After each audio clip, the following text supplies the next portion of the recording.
What's going on, Babylonians? It's me, Songs of Rage, back with another synced video to bring to you, and today we are going to be looking at the second level for the PvE mode called Dead Sector 2. Now, looking at all things unique to this level, how to gear yourself up, and all the goodies, tips and tricks you could ever want right there in one video. If you find you're having a tough time with this, then this video will have you covered.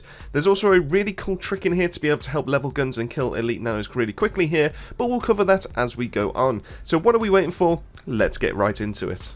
Dead Sector 2 is vastly different from the experience you've had for Sector 1, as instead of wide open spaces and rewarding exploration, this time you're on a more focused track and linear route towards the end. Tight corridors, small rooms and geometry getting in your way are just some of the environmental issues you'll face if you're not careful, so make sure to keep this in mind when choosing a runner to go with. Looking at what we have on offer, Deadcut brings a lot of area denial to the table, but also gets more use out of his incendiary grenade now, as confined spaces push both you and nanos down choke points to hit more nanos more often. Fire is also a handy affliction to have for affliction based builds and allows for some nasty DPS potential. Overall, a good pick, but my DPS pick has to go to Park if you have him unlocked. There's going to be a separate video for Park discussing him in detail, but to summarise, he has a decent ability throwing a ball that ricochets to nearby enemies for some nice group damage that doesn't need enemies to walk through or to be tightly packed. On top of that, he's able to refill the mag of whatever gun he has equipped from weak point kills and ability kills, so the fun never stops until you run dry of ammo altogether. Lastly, he reduces recoil from LMGs the longer they fire, meaning sustained fire is going to be a breeze. When you factor in the fact that the heavy hitter has the highest DPS in this game, and Park not needing to be able to reload that gun, you're onto a DPS winner. Lastly, Dr. Stone is always a great pick regardless of the level, having someone able to revive fallen teammates quickly and even without interaction through the use of his gadgets is just invaluable at times and can be the difference between a win or a loss. Of course, all runners can still handle the content, so please don't think I'm putting your main down for not being in this list, but these are the top 3 for making it that much easier for you. But enough about the runners, I'm sure you've already decided on your main and which you'd be playing. You're here to discuss the level and the dangers that lie ahead. Now, as mentioned, this is a more linear layout to the Dead Sector before, pushing you from one end to the other. That being said, there's still a lot to it and a few side rooms which we'll cover in just a sec. Let's start you off with being acquainted with the start room. There's not much in here, more of a ready up room to transport you into the main bread and butter of the sector. What it does offer though is a setting, letting you know that you're in the heart of a Shinar factory, the company behind the nano outbreak, so now you're going to be in the thick of the infection. Interacting with the main door in front of you will start a countdown for all members to also interact with, to then teleport into the level. Once you're in, you're going to be in one of several level layouts, which is randomly selected to be able to keep each subsequent run feeling different from the one before. These rooms will range from long and narrow to more square-shaped rooms, offering some verticality through ramps and stairs, or the player to mantle and explore. Nanos will spawn in similar to Sector 1, where when you approached a nanostorm, giving the floor a purple hue and the nanos a place to rise up from. In the first and second room, you'll tend to only find the one elite nano, meaning the team will need to have patience for everyone to be kitted up with their own synced. This tends to turn into a free-for-all on the first few rooms, as everyone wants their nano and no one likes to wait. Before the level is completed though, you should encounter enough elites to get all geared up, so don't worry too much if someone jumps in front of you to grab that husk before you can get to it. One last thing to note is always make sure that if you do move forward into a new area, that you're completely done in the last. This is due to passing the threshold into a new room stops you from going back, acting as a gate to stop you moving outside the room to shoot the enemies that can't follow you. This could always prevent a revive, a miss on a cache, or even to progress into the purple rooms when your team have already gone into there by themselves. If you're looking to just run the level as fast as you can and don't care for radia, then following the level round and just pushing forward in one direction will get you towards the end. But if you're curious what these purple doors offer, well, you may be in for a big surprise. So if you've come here from the beginner's guide to PvE, you'll remember me speaking about safe houses and the importance of them in your run, offering some nice upgrades to gear and a shop to upgrade anything that's left over. Well, that doesn't quite translate into this Dead Sector, as safe houses cannot be anywhere to find. What we do get instead are something more sinister in the form of behemoth rooms. Think of these as mini-boss rooms, offering a small amount of usual nanos to fight alongside a much larger nano with a bigger HP bar to boot. These nanos take the form of Dead Sector bosses, most notably the Rusher and Flamer Tyrants. They also come with the exact same weak points as the bosses, meaning you can use these as practice for the fights to come or revisits of previous bosses. Once the behemoth is taken out, they'll explode into a ring of Radiant and Nerva, but also have a chance at dropping some nice additions to your arsenal in the form of runner mods and higher tier weapons, which seem to be of the purple rarity and above. These rooms are a fight in of themselves, so be careful entering them, especially when you are edging higher on surge difficulties, as poor time management will push you into the danger area and cause the constant damage to time over your runner. Once you leave the behemoth room, you'll be dropped back to where you entered and can carry on the run as usual. Each round has 2 behemoth rooms, with them always spawning in different locations each run, and on some occasions both entrances can be found in the exact same room. These are high risk, high reward rooms, offering spoils to the runners that dare to complete and still have time to finish off the level. While safehouses have disappeared due to being indoors, the caches still exist and are arguably easier to find in this level due to the linear layout, meaning your minimap will always be able to pick up on nearby caches, and a small search will reward the runner for finding them with Nerva, Radia, armor pouches, and synced nano mods. There's no reason not to find all the caches on a run of Dead Sector 2, and it will help to afford those nice mod upgrades found at exchanges. Speaking of which, advancing to Dead Sector 2 unlocks a new selection of mods for the runner to use in their runs, meaning the mod pool for exchanges just got larger, making it harder to grab the exact build you ran last time on the radio you have this time around.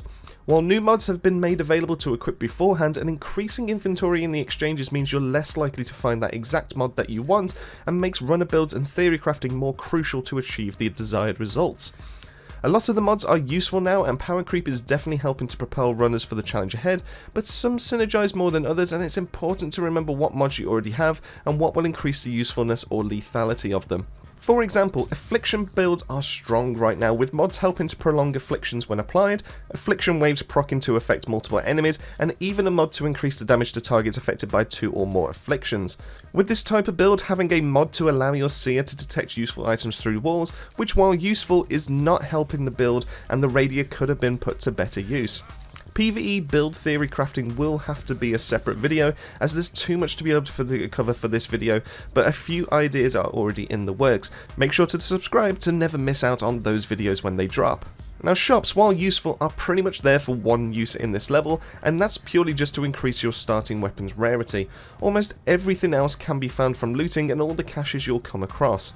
Medkits will drop during engagements, and armor will pop out of cache boxes, meaning neither need to be purchased. If you do come into the PvE with a certain weapon you wish to level up, or one you want to stick with as it's crucial to your build, then leveling up in shops all the way to legendary is one of the best uses for your radia, alongside mods from the exchange.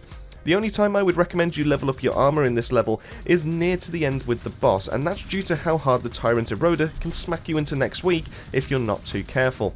Outside of those uses, I would generally avoid the shop and just head right to the exchange. Now just like before, after every round we get a choice between 3 mods to use and affect our gameplay going forward, with the player scoring the most from damage and assisting players choosing first, then to second place, and the last mod going to player 3. Mods of choice are randomised between additional 15% health, 20% off at exchanges, 20% off at shops, 10% increase in attack power. Now usually the most popular choices will be exchanges and attack power, with exchanges being my personal choice, saving a bunch of radia, allowing additional purchases each playthrough with all that you save. So you've completed the first round, you're now moving on to round 2. Now round 2 will differ from round 1, as while it is still linear and still indoors, it is the exact same route every single time, meaning all the cache spawns you see here will be the exact same in your match, and the run from start to finish will also be the same. The new threat to the level comes in the form of green sacks. These sacks hang around on floors but can also be on walls to create a toxic field around them, deterring runners from entering them, or they find their health chipped away rapidly. This can easily be remedied by shooting the sacks, which then stops the gas they put out, stopping the damage. As our first trick, it is worth noting that each of these sacks are extremely easy to kill, but also count towards prime nano kills. The reason why this is important is you gain a lot of XP from weapon farming these, and they also go towards your daily challenges of defeating 20 prime nanos. If you're looking for quick ways to be able to level you up for attachments and to complete most of your daily challenges, then Dead Sector 2 is going to be where you want to be.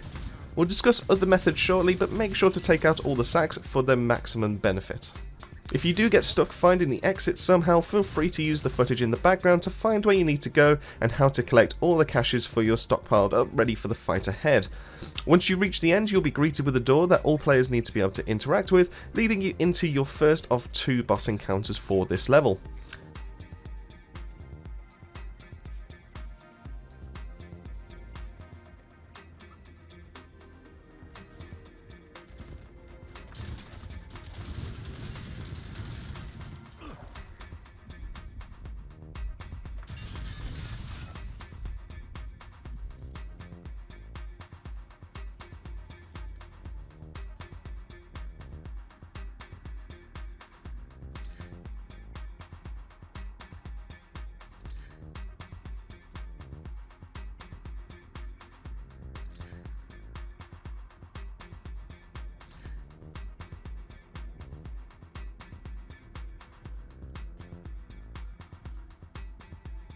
Opening the door puts you face to face with the big bad of the dead sector, the Tyrant Eroder.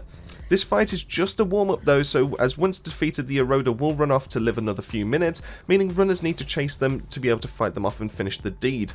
As for the fight itself, the Eroder has a few attacks to be mindful of. First and foremost though, to allow you time and space for the fight, make sure that you do clear the green sacks in the arena, as running away from the Eroder could mean running into their damaging cloud, leaving you in a world of hurt. Attacks the boss have are fairly simple, usually having them chase after a player trying to swipe with their claws. This can do some decent damage if not avoided, but the real fight ender can be the poison laser beam that they fire from their mouth. Failing to recognise when this attack is about to happen can spell a certain knockdown for a runner, even with armour, so make sure you see it coming before getting out of the way. You'll notice the attack as the boss will tense up as if they are charging up the attack, glowing purple around their mouth, before leaning forward and firing in a horizontal array. This can be avoided with clever use of terrain and verticality, but this becomes much easier in the second fight and will advise how to abuse that.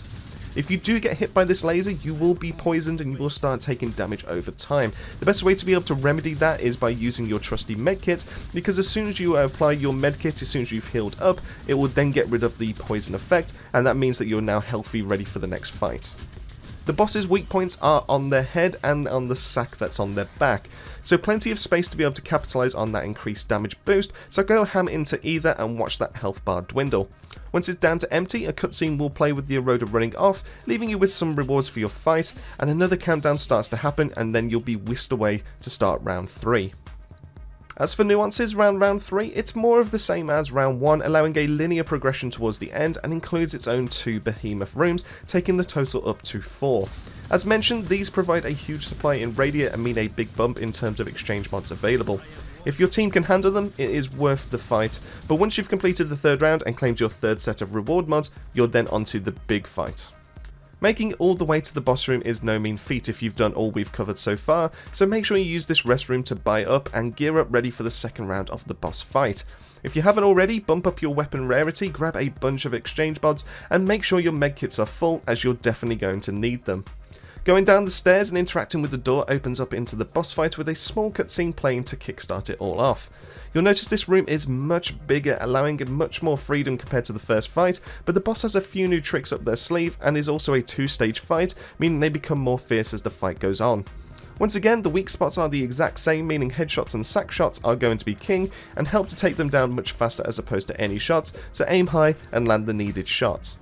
The first part of the fight plays out much the same as the first fight you've had with the added nanos spawning, so watch for who has the boss aggro and make sure to dodge the poison laser.